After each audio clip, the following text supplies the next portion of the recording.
There are movies that entertain, and then there are movies that change everything. Top Gun was the latter. When it roared into theaters in the summer of 1986, it didn't just sell tickets. It rewrote fashion, ignited music charts, flooded military recruitment offices, and taught an entire generation what cool was supposed to look like. But beneath the sun-drenched flight decks and the thundering jet engines, beneath the Ray-Bans and the volleyball slow motion and the screaming sync guitars, there was a story most audiences never got to see.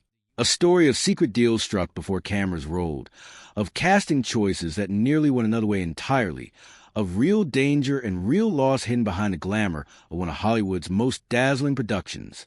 The full picture of how Top Gun got made is more complicated, more fascinating, and in some moments more sobering than the finished film ever let on. And it starts, as so many things in Hollywood do, with money changing hands and powerful people making decisions that would shape everything the audience eventually saw. Before a single F-14 left the runway on screen, an agreement had already been reached that would quietly govern the entire production.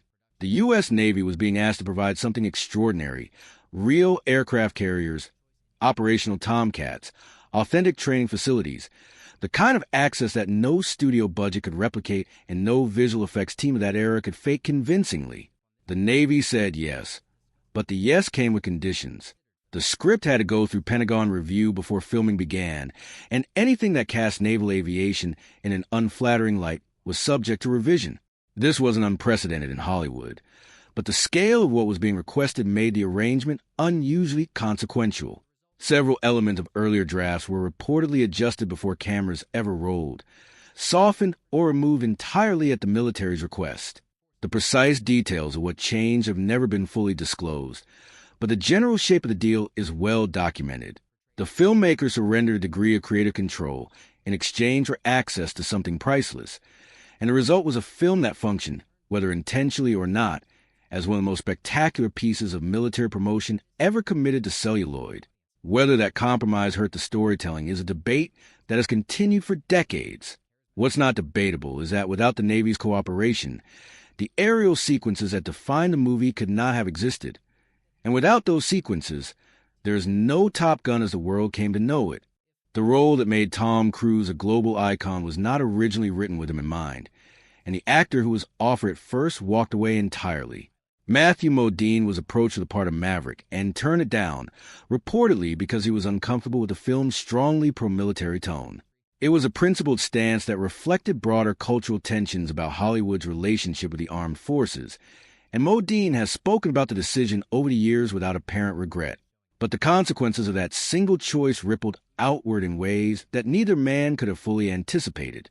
Cruise was cast instead, and what followed was not just a good performance, but a defining one. His commitment to the physical reality of the role, the willingness to actually climb into jets, to endure the training, to let the authenticity of the environment show on his face, gave Maverick a credibility that pure acting alone couldn't have manufactured. The film became the highest-grossing movie of 1986, and Cruise's career trajectory shifted permanently upward from that point. Two actors, one decision, two completely different destinies.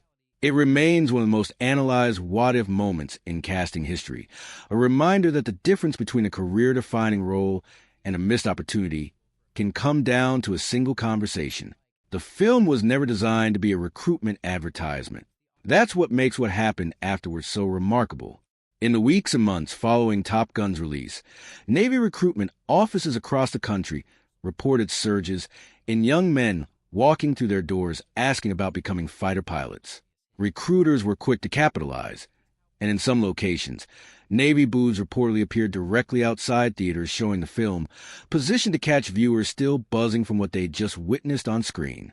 The precise enlistment figures have been difficult to verify over the years, and some researchers have argued that the actual impact on hard numbers was significant, but more modest than popular mythology suggests. What no one disputes is the cultural impression. Top Gun made naval aviation look like the most thrilling, most glamorous, most deeply desirable career a young person could pursue, and it communicated that message to millions of viewers who might never have given the military a second thought. An advertisement the Pentagon never paid for and never could have made with nearly the same effectiveness. The fact that it happened entirely as a byproduct of commercial filmmaking makes it one of the stranger chapters in the relationship between Hollywood and the American military. When Top Gun opened in May of 1986, the critical reception was politely unenthusiastic in many quarters. Reviewers who dismissed it as style triumphing over substance weren't entirely wrong on the merits, but they badly misjudged the audience. Opening weekend numbers were solid without being spectacular, and for a brief window, it was not at all obvious that this would be the film of the summer. What changed everything was word of mouth operating at a speed and intensity that the industry rarely sees. People who saw the film told everyone they knew, and those people came back with friends, and the cycle repeated itself week after week until the film had expanded to additional theaters, an unusual move that reflected just how powerfully it was connecting with audiences who weren't consulting critics before buying their tickets. By the time its theatrical run was finished, it claimed the top spot at the American box office for the entire year. The experience reshaped how studios thought about the relationship between critical consensus and audience enthusiasm, and it demonstrated that a film rejected by reviewers could nonetheless become a genuine cultural event. Lessons Hollywood has never entirely stopped learning, and relearning ever since. None of it begins with a screenplay or a star or a studio deal. It begins with a magazine.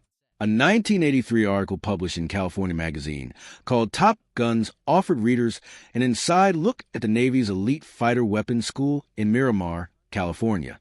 The piece captured the competitive culture of the place, the danger that hung over every training exercise, and the extraordinary skill of the pilots who cycled through its program. Producers Don Simpson and Jerry Bruckheimer read it and immediately recognized what they were looking at.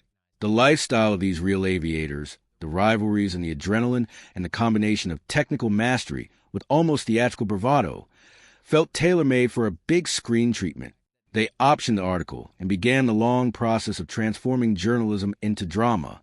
The journey from that original piece to the finished film took several years and required reinventing the source material almost entirely as a narrative structure.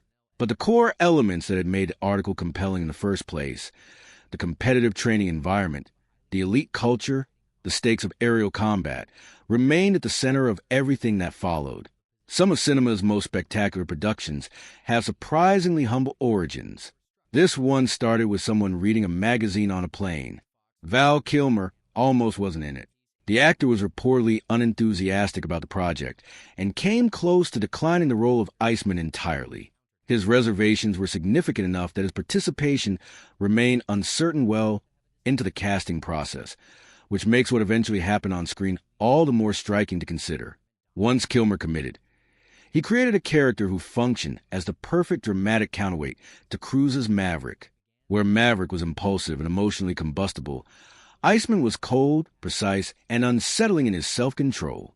The tension between the two characters gave the film a dramatic dimension it might otherwise have lacked, and much of that dynamic depended entirely on Kilmer's ability to project quiet menace without tipping into obvious villainy. The role became one of the most recognized of his career, and the rivalry at its center remains among the film's most discussed elements for decades on. What began as reluctance became one of the defining performances of 1980 cinema, a reminder that sometimes the actors least eager to take a part are the ones who ultimately make it unforgettable. Not every character in a Hollywood film has a real person behind them, but Charlie did, and that real person's actual life was considerably more remarkable than what appeared on screen. Christine Fox was a civilian analyst with deep expertise in air combat tactics who worked alongside naval aviation personnel at Miramar. When the filmmakers visited the base during their research phase, they encountered her and were struck by the combination of intellectual authority and assured presence she brought to an environment built around military hierarchy and masculine culture. Fox's influence shaped the creation of the Charlie character in meaningful ways. Making her a civilian instructor rather than a military officer reflected the reality of Fox's own position. Someone who commanded respect through expertise and knowledge rather than rank. Kelly McGillis was cast to play the part, and her portrayal drew directly from that real-world inspiration. But here's what the film never told its audience. Fox herself went on to become the first woman to serve as acting Deputy Secretary of Defense. The character inspired by her is remembered primarily as a love interest. The woman who inspired her achieved something that placed her among the most consequential figures in the history of American defense policy. Every spectacular aerial sequence in the film, every breathtaking shot of F-14's banking through golden California light, came at a price that the audience never saw. Life on an operational aircraft carrier during production was loud, physically punishing, and entirely indifferent to the needs of a film crew. The flight deck reached temperatures that combined jet exhaust with direct sun and heat reflecting off steel surfaces into something genuinely brutal. The noise made normal communication almost impossible.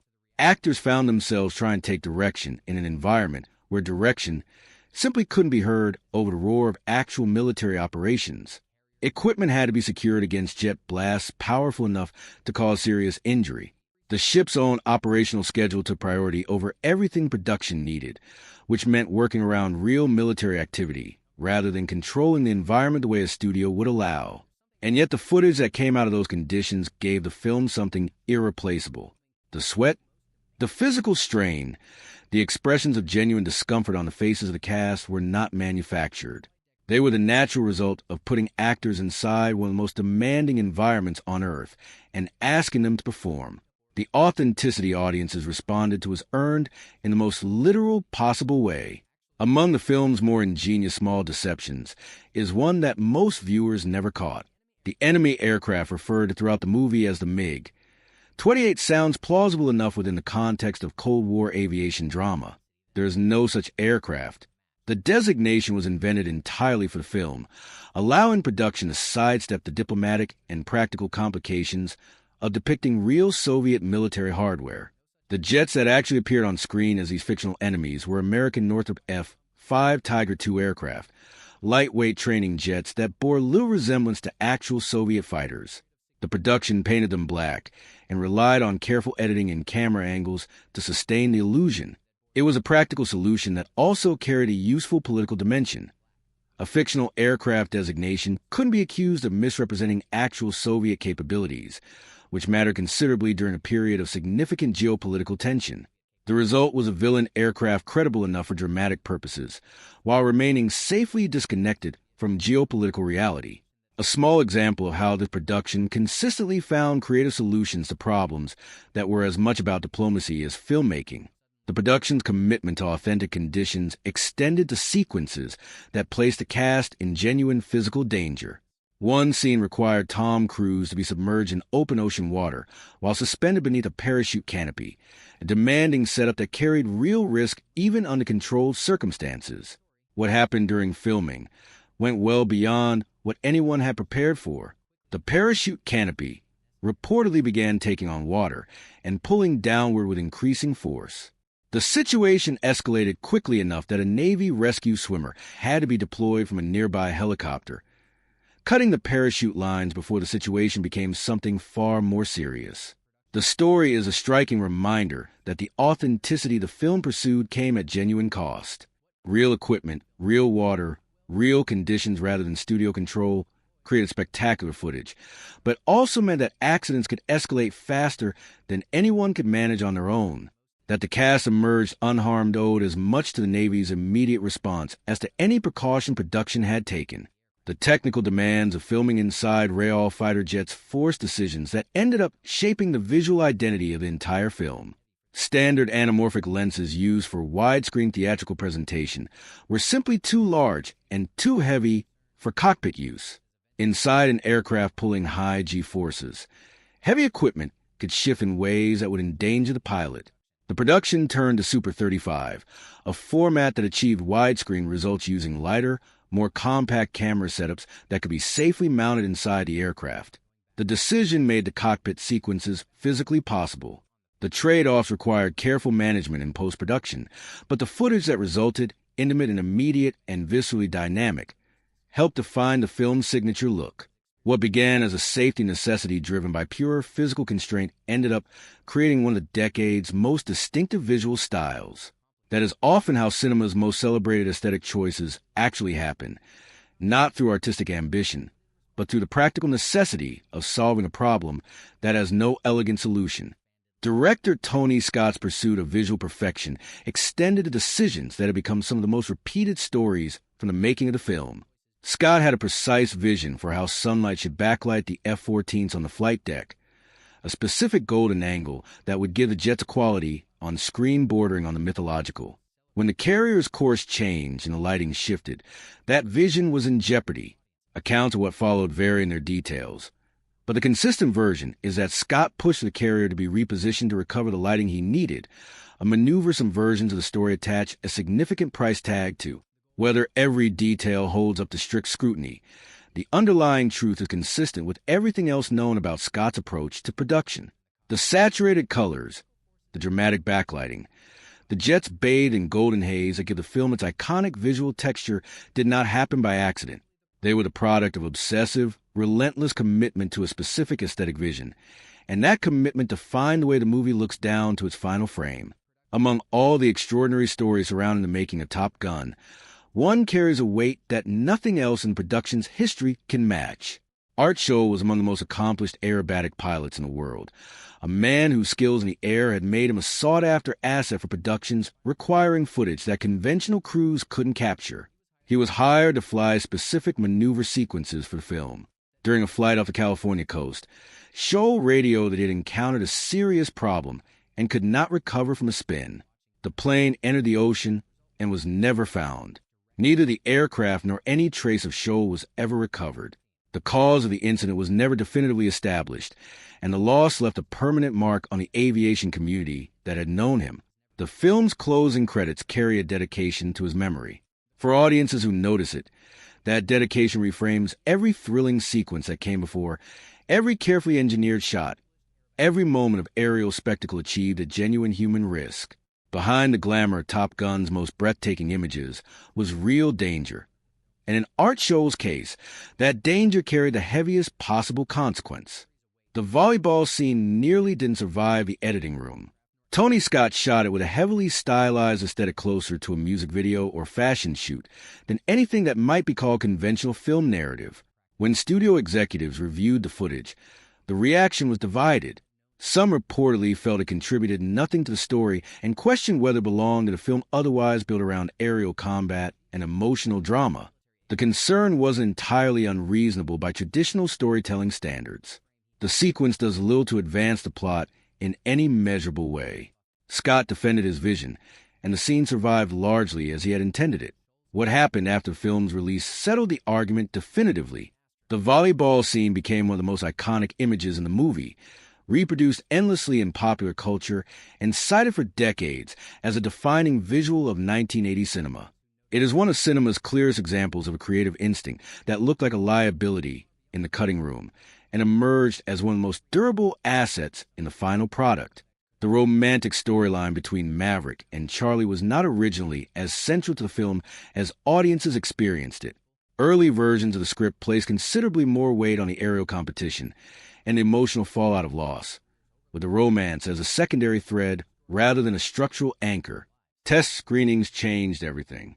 Preview audiences made clear they wanted more emotional investment in the central relationship, and the filmmakers responded by returning production and shooting additional scenes specifically designed to deepen the connection between the two characters. The decision reshaped the film's entire balance and was directly connected to one of the most consequential musical choices in the production. A track called Take My Breath Away, performed by the group Berlin, was introduced to the filmmakers during production, and its effect on their thinking about the romance was immediate. Additional scenes were shot specifically to give the song its visual context, and those scenes gave the romantic storyline a weight it hadn't carried before. Take My Breath Away won the Academy Award for Best Original Song and reached the top of charts in multiple countries. The film that audiences experienced as a seamless emotional whole was actually the product of a significant rethink, completed well after principal photography had wrapped, stitched together by a song that rewrote the edit around itself. Kenny Loggins was not the first choice to record Danger Zone. Several other artists were approached before him, and the song passed through a number of hands before Loggins recorded the version that appeared in the film. The precise list of who was considered has been the subject of competing accounts over the years, but the consistent point is that the thundering track that now feels inseparable from those opening images of jets on a carrier deck could easily have had a completely different sound and a completely different artist attached to it. Loggins delivered a performance that matched the film's velocity perfectly, and Danger Zone re-energized his career at a moment when his commercial profile had softened. The Top Gun soundtrack as a whole became one of the defining musical documents of the decade, but it was the opening track that announced the film's intentions before the story had barely begun. It arrived only after a process that could quite easily have produced something far less memorable, which makes the outcome all the more worth appreciating. The aviator sunglasses worn throughout the film were not a new design. They had existed as standard military eyewear for decades before Tom Cruise ever put them on. But the combination of the film's overwhelming cultural impact and the way those frames were worn on screen transformed them from functional equipment into one of the defining fashion items of the decade almost overnight. Retailers struggled to keep pace with demand in the months following the film's release. The trend crossed gender lines and age groups far beyond the film's core demographic in ways that few fashion moments manage. Manufacturers who had been producing the frames quietly for years found themselves at the center of a phenomenon they had done nothing to create. The durability of that association is remarkable. Decades later, aviator sunglasses still carry a cultural connection to Top Gun that no advertising campaign could have engineered. Cinema's unique ability to transform ordinary objects into symbols, to take something as functional as a pair of eyeglasses and invest it with an entire constellation of associations around confidence and speed and cool, has rarely been demonstrated more clearly. The frames didn't change. What changed was everything an audience brought to them the moment they put them on.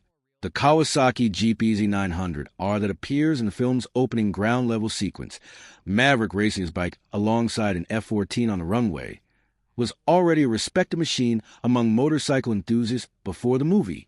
Its association with Cruise's character transformed its public profile almost immediately following the release. Sales increased significantly as viewers connected the machine with the same restless freedom the film had worked so hard to project. In a movie packed with extraordinary machines competing for the audience's attention, the bike on the ground held its own against the jets in the sky, which, given everything else on screen in those opening minutes, is a genuinely impressive achievement. Few props in cinema history have accomplished so much with such limited screen time, and the GP-Z900R's place in pop culture history owes more to a few minutes of film than to any performance specification it could claim. The home video release of Top Gun contributed to a shift in the industry's understanding of how films could reach audiences after their theatrical runs. A promotional partnership with Pepsi allowed the VHS release to be priced dramatically lower than the industry standard, bringing it within reach of consumers who had never seriously considered buying a film outright. The arrangement demonstrated that consumer ownership, rather than rental, could become a viable and highly profitable model if pricing was positioned correctly. Studios studied what happened, and the lessons contributed to a broader rethink of home video economics that would continue reshaping the industry for years. What looked like a clever promotional stunt turned out to be an early signal of a fundamental shift in the relationship between audiences and film ownership, and Top Gun was right at the center of that change. The Library of Congress eventually selected Top Gun for preservation in the National Film Registry, the formal recognition reserved for films deemed culturally, historically, or aesthetically significant to the American experience. The selection acknowledged something audiences had understood for decades. This film had not merely been popular. It had changed things. Its influence on action filmmaking, its transformation of how aviation was portrayed on screen, its role in defining the visual and musical language of an entire era were all part of what the recognition reflected. Looking back across everything the film set in motion, the full scope of its legacy becomes clearer than it ever could have seemed in 1986. Careers were launched. Industries were changed. Fashion and music were redirected. The U.S. military received one of the most effective cultural advertisements in its history. Real human lives were risked, and in one case lost, in the pursuit of authenticity. None of it was fully anticipated when cameras first rolled. Top Gun arrived as summer entertainment and became something considerably more permanent, which is the only kind of success that actually matters in the end.